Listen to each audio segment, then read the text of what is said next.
নমস্কার, আমি আপনাদের জ্যোতিষ বন্ধু ডক্টর কল্লোল শাস্ত্রী বলছি। 18ই জানুয়ারি আসছে মৌনী অমাবস্যা। এই দিন খুব শক্তিশালী, কারণ এই দিনে সূর্য আর চন্দ্র এক রাশিতে একসাথে থাকবে আর মানুষের মন আর ভাগ্যের উপর সরাসরি প্রভাব ফেলবে। আজ আমি আপনাদের একটা খুব সহজ কিন্তু কার্যকরী টোটকা আপনাদেরকে আমি বলছি।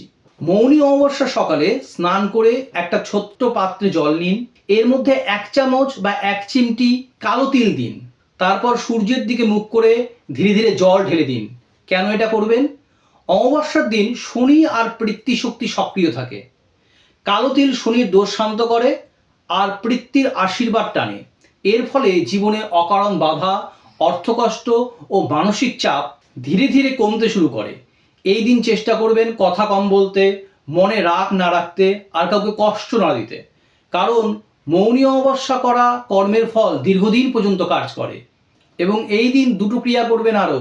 যে কোনো মায়ের মন্দিরে গিয়ে 5টি ফল 5 রকমের মিষ্টি দিয়ে আপনারা পুজো দিন সন্ধ্যার সময়, এবং কোনো গরিব বা দুঃখী মানুষকে আপনারা অন্ন বা বস্ত্র দান করুন। এমন আরও সহজ অথচ শক্তিশালী জ্যোতিষ টোটকা পেতে পেজটিকে ফলো করুন। আমি কল্লোল শাস্ত্রী।